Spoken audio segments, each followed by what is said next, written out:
अस्सलाम वालेकुम। मौसम गर्मा में बकरी फार्मिंग करना थोड़ा मुश्किल काम है, और ख़ास तौर पे जून जुलाई अगस्त जब हवस बहुत ज़्यादा हो और इस तरह के एनवायरनमेंट में काम करना, और शहरों से उठ के जो लोग आके काम करते हैं उनके लिए ये एक बड़ी कुर्बानी समझी जाती है।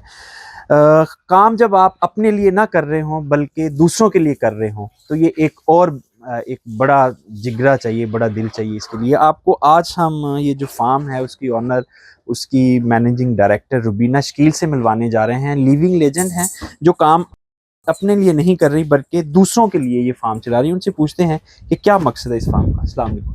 वालेकुम अस्सलाम। मैडम, ये बड़ी गर्मी है और आप लाहौर की रहने वाली हैं, और ये ननकाना बुच्चे की में आपने ये फार्म बनाया हुआ है।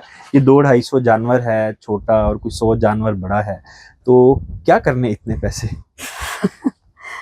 आपने बहुत अच्छा अभी खुद ही बताया कि जब काम किसी के लिए करना हो तो वो फिर बहुत ज़्यादा आसानी हो जाती है। अपने लिए तो सभी कर रहे होते हैं, अपने लिए तो सबने ही जीना है, लेकिन मज़ा ये है कि जब आप किसी के लिए कर रहे हैं। कुछ दिन पहले मैं कोई डॉक्यूमेंट्री सुन रही थी, उसने कहा कि जी ये थायराइड का मसला, ये मसले वो मसले। उसने कहा यार सारे मसाइल हल हो सकते हैं जब आप किसी के लिए कुछ करना शुरू कर दें तो, और फिर करे भी खुशी से। और फिर हम लोग जो मुसलमान हैं, बीइंग अ मुस्लिम, हम ये जानते हैं कि अल्लाह ताला कहते हैं कि अगर तुमने कोई खैरात या ज़कात देनी है, अगर किलस के देनी है तो अल्लाह को तुम्हारी ये नहीं चाहिए, दिल से दें, दिल से दे।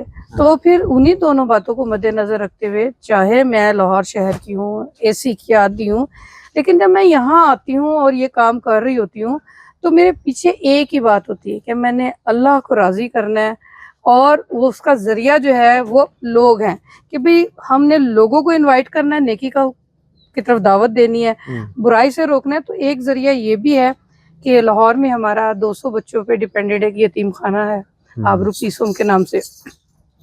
इसी तरह हमारे स्कूल्स हैं, 11 स्कूल्स हैं। तो इन सब के अखराजात पूरे करने के लिए ज़कात और खैरात जो है वो नाकाफ़ी है, और वो मुस्तकिल बुनियादों पे भी नहीं है। तो हम ये चाहते हैं कि हम जब तक हैं और हमारे बाद आने वाली नस्लें ये ना सोचें कि हम कोई मुसीबत छोड़ के गए हैं, बल्कि वो ये सोचें कि हमारे बुजुर्ग ये खैर करके गए हैं, अब इसको हमने आगे लेके चलना है। ये नबियों का पेशा है, ये बरकतों का पेशा है।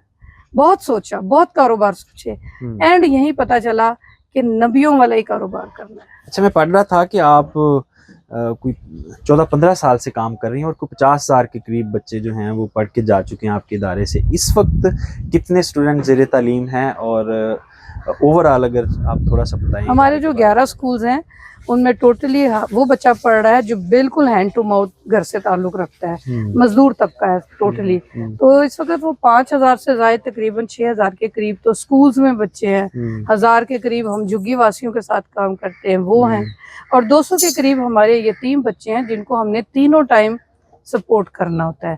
ये वही बच्चे हैं जो 5-6 हज़ार में यतीम बच्चा है, उनमें से ये बच्चा पिक एंड चूज़ किया गया है। तो अब सवाल ये था कि इनको अच्छा दूध दिया जाए, साफ गोश्त दिया जाए, इन्हें अंडे दिए जाएं, इन्हें देसी घी दिया जाए। तो बाजार से लेने में पैसा तो खर्च होता था, लेकिन एक दिल का इत्मीनान नहीं था कि आया ये घी खालिस है या नहीं, आया ये दूध आइंदा आने वाली नस्लों के अंदर क्या हालात पैदा करेगा। तो बिल्कुल मुझे इसकी अलिफ बे भी नहीं आती थी, मैं आपको बताऊं, लेकिन अल्लाह की तौफीक से इस राह में अल्लाह की मदद से अच्छे लोग मुझे मिलते गए, हौसले बढ़ते गए, नुकसानात भी काफ़ी उठाए, लेकिन एक दिल को इत्मीनान था कि ये मेरे नबी ने भी पेशा अख्तियार किया हुआ था, औरों ने भी, तो कहीं ना कहीं बरकत मौजूद है। तो अल्हम्दुलिल्लाह आज हम उस जगह पहुँचे हुए हैं कि हमारे बच्चों को खालिस दूध मिलता है, अंडे मिलते हैं, दही मिलता है, घी मिलता है, और सबसे बड़ी बात यह कि प्योर गोश्त मिलता है। अच्छा, आपको माशाल्लाह कुछ 4-5 साल हो गए इस फार्म को, और अब आपके पास अच्छे जानवर भी हैं, ब्रीडर्स भी हैं, यानी महंगी बकरियां भी हैं। तो आपका बिजनेस मॉडल क्या है? आप अच्छा खासा रेवेन्यू यहाँ से जनरेट कर रही हैं, तो बिजनेस मॉडल क्या है, किस तरह ये सिस्टम सारा चलाती हैं? जब बकरीद का मौसम होता है तो तब तो आपको पता है कि कुर्बानी के जानवर हमने पाले भी होते हैं और बकरे होते हैं। अब जब वो मौसम ख़त्म हो गया अभी हाल ही में, कि बकरे भी माशाल्लाह हमारे तकरीबन 300 के करीब हमने बकरा बेचा है और 150 के करीब हमने बच्चे बेचे हैं। तो अब जबकि ये अब सीजन चल रहा है तो इस वक्त हमारे पास मुख्तलिफ नस्ल की बकरियां मौजूद हैं। इस वक्त हमने इनको प्रमोट करना है, इनको डिलीवर करवाना है, इनके बच्चे देखने हैं, इनके बच्चे लेने हैं।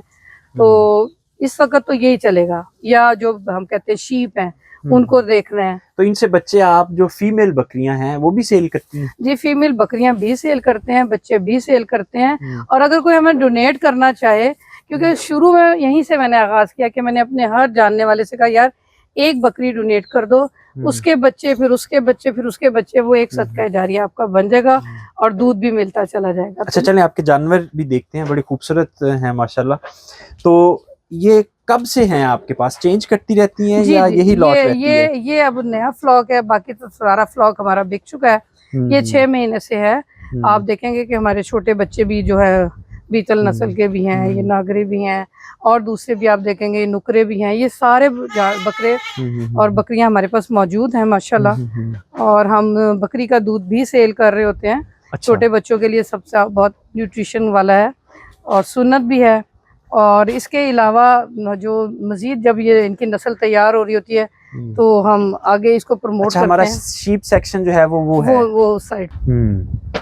ठीक है। अच्छा ये बताएं कि इस ईद पे अगर ओवरऑल देखा जाए तो माशाल्लाह इदारे ने कितना बिजनेस किया है? जी अल्हम्दुलिल्लाह, कुछ सीक्रेट्स भी रहने चाहिए। अच्छा लेकिन अच्छा बिजनेस किया। अच्छा, मतलब अच्छा बिजनेस किया है। हाँ। मायूसी वाला बिजनेस नहीं है। मेहनत तो है, लेकिन अल्लाह ने भी कहा जितनी कोशिश करोगे मिल जाएगा। मेहनत है सही। लेकिन अल्लाह ही ने ये सलाहियत भी दी है कि जब इंसान ठान लेता है ना तो वो पहाड़ों को भी तो रेजा रेजा कर देता है। तो इसमें तो ऐसा कोई मसला नहीं है। तो फ्यूचर में आप प्लान कर रही हैं कि ये जो फार्म है या आप इसको मजीद एक्सपेंड भी जी, करती इसको हैं, एक्सपेंड तो करेंगे। ये इदारे के एक्सपेंसेस उठा लेगा? हम अपना फोल्डर खुद बना रहे हैं, हमारे कंसल्टेंट हमारे साथ है। हम इन फ्यूचर साइलेज पे आ जाएंगे, हमारा अपना साइलेज होगा तो फिर हम उस तरफ से भी खुद कफील इंशाल्लाह ताला हो जाएंगे। तो हमें जगह जगह जगह जगह जो है ना चारा इकट्ठा नहीं करना पड़ेगा। तो ड्राई मैटर पर और साइलेज पे आएंगे इंशाल्लाह ताला, तो फिर इसको ग्रो करेंगे। मेरा मकसद सिर्फ इन चंद 100 बकरियों तक नहीं है, मैं एक बहुत बड़ा माइंड में रखती हूँ कि कम से कम 1000 ये हों और कम से कम 2000 बड़े जानवर हों। अभी मेरे पास टारगेट ये है। इट विल टेक टाइम, लेकिन ना उम्मीद नहीं हो। कैसा लगता है लाहौर से उठ के ये गांव मुझे की तो बहुत जिंदगी? अच्छा लगता है। लोग परेशान हैं, लोग मुझसे पूछते हैं कि मैडम जी दिल किस तरह ये लग कुछ जाए। जज्बा है जो आप काम कर रही हैं ना, वरना तो मुश्किल है। मुझे तो ये सारे फिजा, ये दरख्त, ये जानवर, ये सारे लोग, इवन के वो गोबर जिससे मैं नफरत करती थी किसी वक्त में, मुझे वो भी अच्छा लगने लग गया। क्योंकि अब उससे हम पाथियां बना रहे हैं। हाँ। वो सर्दियों में यूज होंगी, जानवरों के लिए यूज होंगी और यहाँ सेल भी है और यहाँ के लोगों को रोजगार मिला हुआ है। लोग भी बड़े खुश हैं और फिर मुझे पढ़ाने का मौका भी, क्योंकि बाय ने प्रोफेशन में टीचर भी हूँ, तो मैं साथ इनकी टीचिंग भी कर रही होती हूँ। रोज का मेरा एक टॉपिक होता है कि हमने किस तरह। जी आप परवीना, आपका बहुत शुक्रिया। आपने अब्दुल सत्तार ईदी को पढ़ा होगा, सुना होगा, लेकिन आज इस जैसे जो अब्दुल सत्तार ईदी जैसे बेशुमार छुपे हुए लोग हैं उनके बारे में हम आपको बता रहे हैं। और मैडम रुबीना शकील जो हैं उनका शुमार भी ऐसे लोगों में ही होता है जो अपने लिए नहीं बल्कि दूसरों के लिए इस सख्त गर्मी में भी मेहनत कर रही हैं कि वो गरीब बच्चे जो 5000 से ज़ायद बच्चे ज़ेर तालीम हैं, 200 बच्चे यतीम खाने में मौजूद हैं, उनके जो अखराजात हैं वो पूरे किए जा सकें। इजाज़त दीजिए। खुदा हाफ़िज़।